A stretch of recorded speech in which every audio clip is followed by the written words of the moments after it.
जनसंख्या नियंत्रण पर दिए सीएम नीतीश के बयान पर विवाद रुकने का नाम नहीं ले रहा है। विधानसभा में हंगामा लगातार हो रहा है। बीजेपी विधायक और नेता सीएम के इस्तीफे की मांग कर रहे हैं। बिहार विधानसभा के शीतकालीन सत्र के चौथे दिन की कार्यवाही शुरू होते ही भारी हंगामा देखने को मिला। बीजेपी विधायकों ने नीतीश के बयान पर जमकर नारेबाजी की। महिलाओं के खिलाफ दिए बयान को लेकर सभी मुख्यमंत्री नीतीश कुमार के इस्तीफे की मांग करते नजर आए। बीजेपी सदस्य नारेबाजी करते हुए वेल में पहुंच गए। इस दौरान स्पीकर सबको रोकते रहे, लेकिन नारेबाजी लगातार होती रही। हंगामे के बीच स्पीकर ने प्रश्नकाल को शुरू कराया, लेकिन बात बढ़ गई और स्पीकर को सदन की कार्यवाही को स्थगित करना पड़ा। सदन की कार्यवाही स्थगित की जाती है। बीजेपी नेता हाथों में पोस्टर लेकर मुख्यमंत्री नीतीश कुमार के खिलाफ नारेबाजी करते हुए उनका इस्तीफा मांगते रहे। जो महिलाओं के बारे में जो इन्होंने अपना विचार रखा और इन्होंने महिलाओं के लिए कहा है, बिहार के 13 करोड़ लोगों का पूरे देश नहीं विदेश में भी इन्होंने पूरे विश्व स्तर पर इन्होंने बेइज्जत किया है और ये माफ़ी मांगते हैं और ये बार बार घटना घट रही है। तो नीतीश जी को अब छोड़ देना चाहिए गद्दी। सीएम योगी आदित्यनाथ की अध्यक्षता में अयोध्या में मंत्रिमंडल की इस वक्त बैठक हो रही है। रामनगरी में कैबिनेट की ये पहली बैठक है। इससे पहले सीएम योगी ने पूरी कैबिनेट के साथ अयोध्या में रामलला के साथ दर्शन किए, साथ ही मंदिर निर्माण कार्य का भी जायजा लिया। जहां राम का दरबार वहां योगी सरकार। जी हां, मुख्यमंत्री योगी आदित्यनाथ अपनी पूरी कैबिनेट के साथ अयोध्या पहुंचे और अपने सहयोगियों के साथ बस में बैठ रवाना हुए। इस दौरान उनके बगल में डिप्टी सीएम ब्रजेश पाठक बैठे हुए दिखाई दिए। रास्ते में बस के भीतर से मुख्यमंत्री अयोध्या वासियों का अभिवादन भी करते रहे। कड़ी सुरक्षा के बीच पूरी कैबिनेट के साथ मुख्यमंत्री अयोध्या के हनुमानगढ़ी पहुंचे और हनुमान जी की पूजा अर्चना की। निश्चित तौर पर एक बहुत ही ऐतिहासिक कदम है हमारी उत्तर प्रदेश की योगी सरकार का। जब अलग अलग प्रमुख जनपदों में अगर इस तरह की कैबिनेट बैठक होगी तो निश्चित तौर पर प्रदेश का हर जनपद अपने आप को विकास की इस यात्रा में अपने आप को और मजबूती से सहभागी बनाने का एक भाव उसके अंदर आएगा।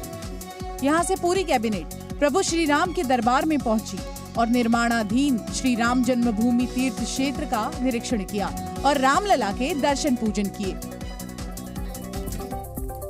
बढ़ेंगे आगे और अगली खबर आपको दिखाते हैं एल्विश यादव से जुड़ी। एल्विश यादव केस में अब बॉलीवुड सिंगर फजलपुरिया का नाम भी जुड़ रहा है। पुलिस की पूछताछ में एल्विश ने खुलासा किया कि उसके साथ में जो सांप दिख रहे हैं, दरअसल उसे फजलपुरिया के गानों के सेट के लिए इस्तेमाल किया जाता था।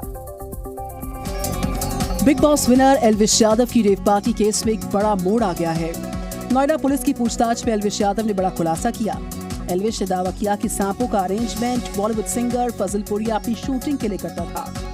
दरअसल एल्विश का नाम रेव पार्टी आयोजित करवाने और उसमें सांपों के जहर की सप्लाई करने वाले गिरोह के साथ जुड़ा था।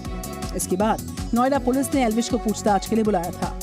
मंगलवार की रात करीब 3 घंटे की पूछताछ में पुलिस ने एल्विश यादव से करीब 30 सवाल पूछे। जानकारी के मुताबिक एल्विश ने शुरू में आसान सवालों के जवाब दिए तो सही, लेकिन जब पुलिस ने गहराई के साथ पूछताछ की तो गोलमोल जवाब देता नजर आया एल्विश। इस दौरान एल्विश ने खुलासा किया कि तस्वीरों में उसके साथ जो सांप दिख रहा है, दरअसल वो बॉलीवुड सिंगर फजलपुरिया की गानों की शूटिंग के लिए सेट पर आए थे और उसी सेट का वीडियो लोग शेयर कर रहे हैं। फिलहाल नोएडा पुलिस रेव पार्टियों की जानकारी जुटा रही है। जांच आगे बढ़ने के साथ ही एल्विश यादव को फिर से पूछताछ के लिए बुलाया जाएगा।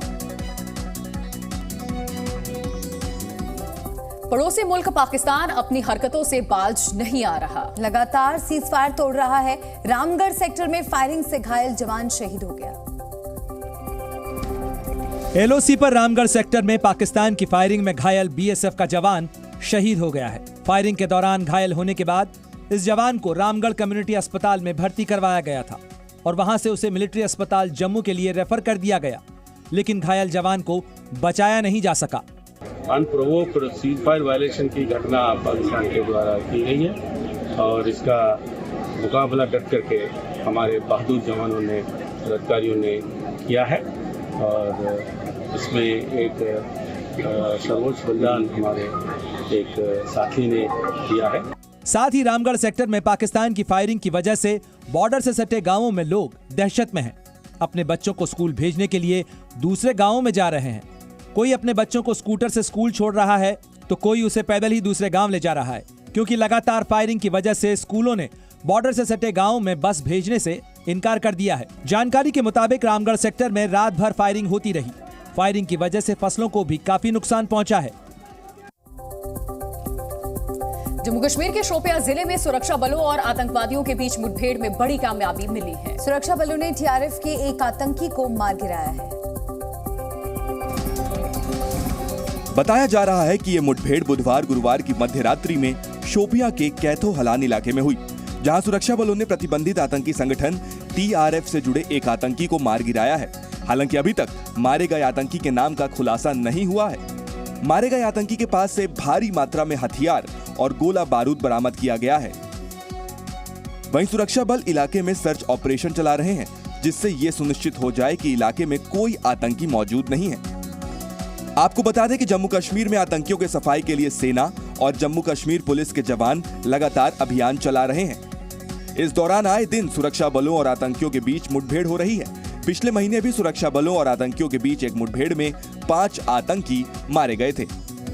दरअसल सर्दियों के महीनों में पहाड़ों में आवाजाही असंभव हो जाती है, जिसका फायदा उठाकर आतंकी भारतीय सीमा में घुसपैठ करते हैं, लेकिन सेना की मुस्तैदी की वजह से लगातार आतंकी मारे जा रहे हैं।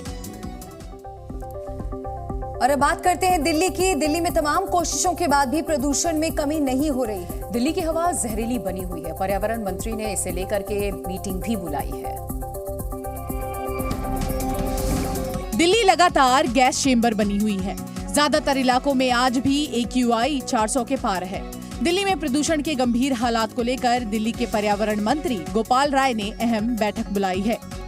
तो हमारी कोशिश ये है कि इस समय ज्यादा से ज्यादा जो सोर्सेज है उनको रिड्यूस किया जाए, और इसीलिए इतने सख्ती के साथ जो है अलग अलग कदम उठाए जा रहे हैं, चाहे वो विंटर एक्शन प्लान के हों, चाहे ग्रैब के हों। बैठक में दिल्ली के सभी मंत्री शामिल होंगे। हालांकि तमाम कोशिशों के बाद भी प्रदूषण के हालात में सुधार होता नहीं दिख रहा है। अब तक सभी उपाय बेअसर साबित हुए हैं। राजधानी दिल्ली समेत NCR में लगातार कई हफ्तों से प्रदूषण अपने चरम पर पहुंचा हुआ है। लोग खराब हवा में सांस लेने के लिए मजबूर होते नजर आ रहे हैं। वहीं दिल्ली में बैन के बावजूद ट्रकों की एंट्री धड़ल्ले से जारी है। दिल्ली में ग्रैब 4 लागू है, जिसके तहत जरूरी सेवाओं को छोड़कर ट्रकों की एंट्री बैन है, लेकिन बॉर्डर इलाकों से अब भी ट्रकों की एंट्री खुलेआम हो रही है।